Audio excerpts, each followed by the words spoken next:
যে সালাত পরিত্যাগ করলে শয়তান ওই ব্যক্তির ওপর, যেই পরিবার, যেই ব্যক্তি, যেই সমাজ, যে দেশের মানুষরা নামাজ পড়ে না, যেই জাতি নামাজ পড়ে না, বেনামাজি, তাদের ওপর শয়তানের আধিপত্য কায়েম হয়ে যায়, শয়তান ছেয়ে যায়, যার ফলে তারা আর শয়তানের অনিষ্ট থেকে আর রক্ষা পায় না।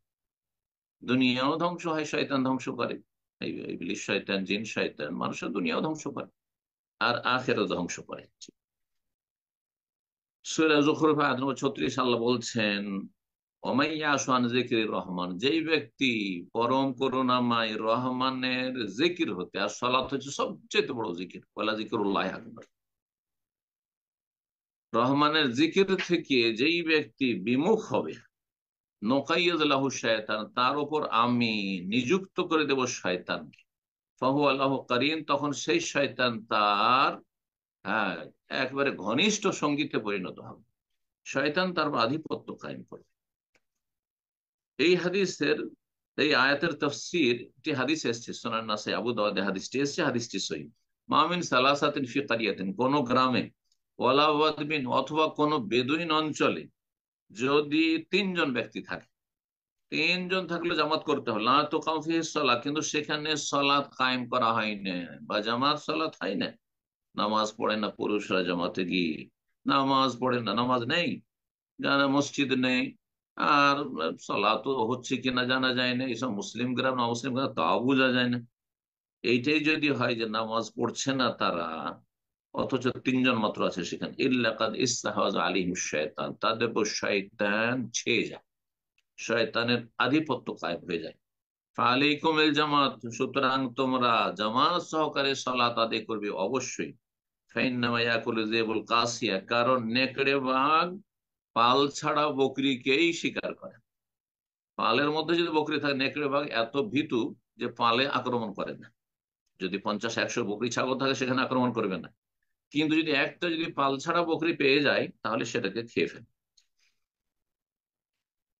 প্রখ্যাত তাবি সাহেব বেরেজি বলছেন যে এখানে ফালিকুমিল জামাত, তোমরা জামাতকে আঁকড়ে ধরিও, মানে ঐক্যবদ্ধতা শুধু নয়, আসসালাত ফিল জামাত, জামাত সহকারে সালাত আদায় করে, এটা বিশেষ ভাবে নামাজের জামাতের কথা বলা হয়েছে। 8 নম্বর সর্বশেষ পয়েন্ট, বেনামাজিদের ভয়াবহ পরিণাম হচ্ছে যে সালাত পরিত্যাগ করা হচ্ছে খেয়ানতুল আমান, সালাত হচ্ছে আমানত। এই মুসলিম জাতিকে আল্লাহ আমানত দিয়েছেন মেরাজের রাতে 5 ওয়াক্ত সালাত, আর এই সালাত যদি নষ্ট করে, না নামাজ পড়ে, তাহলে সেই ব্যক্তি এই সবচেয়ে বড় আমানতে খেয়ানত করবে। আল্লাহ রাব্বুল সূরা আনফালে 8-27 বলছেন, ইয়া আইয়ুহাল্লাযীনা আমানু, হে ইমানদার, লা তাখুনুল্লাহ ওয়া রাসূল, আল্লাহ এবং রাসূলের সাথে খেয়ানত করিও না, বেঈমানি করিও না। ওয়া তাখুনু আমান, আর আমানতে তোমরা খেয়ানত করিও না, ওয়া আনতুম তা'লামুন, জেনে শুনে। সমস্ত গুনাহগুলি হচ্ছে খেয়ানত, গুনাহে লিপ্ত হওয়া হচ্ছে খেয়ানত, আর সালাত হচ্ছে যেমনটা বললাম যে আমানত। আল্লাহ সূরা আম্মার 32 বছর, আল্লাযীনা লিআমানাতিহিম ওয়া আহদিহিম, যারা জান্নাতি সম্মানিত হবে, যাদের জন্য জান্নাতের সুসংবাদ রয়েছে। এই আয়াত যেমন সূরা মারেজ রয়েছে, সূরা মুমিন রয়েছে, মুমিনদের বৈশিষ্ট্যগুলি শুরুতে বর্ণনা করা হয়েছে। যারা নিজের আমানত এবং চুক্তিকে রক্ষা করে, যে ব্যক্তি বেনামাজি সে আমানত রক্ষা করলো না। আমানতের ব্যাপক অর্থ হচ্ছে যে আল্লাহ রাব্বুল আলামিন যে শরীয়তের দায় দায়িত্ব একজন বান্দাকে দিয়েছেন, ইবাদতের জন্য সৃষ্টি করেছেন, যে বিধি বিধান আদেশ নিষেধ সবগুলি হচ্ছে আমানত আল্লাহ, এগুলি সবগুলি হচ্ছে আমানত। আর সীমিত অর্থে মানুষের ধন সম্পদের আমানত, সেটি সীমিত অর্থে আমানত।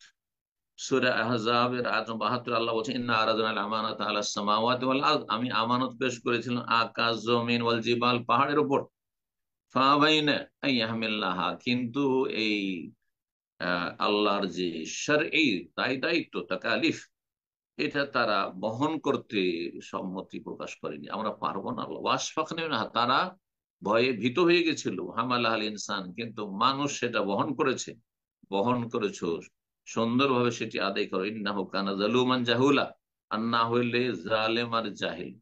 যারা এই আমানতে খেয়ানত করে, তারা জেনে শুনে, জানার সুযোগ সুবিধা রয়েছে, জানলো আর তারপরে পালন করলো না, জালেম।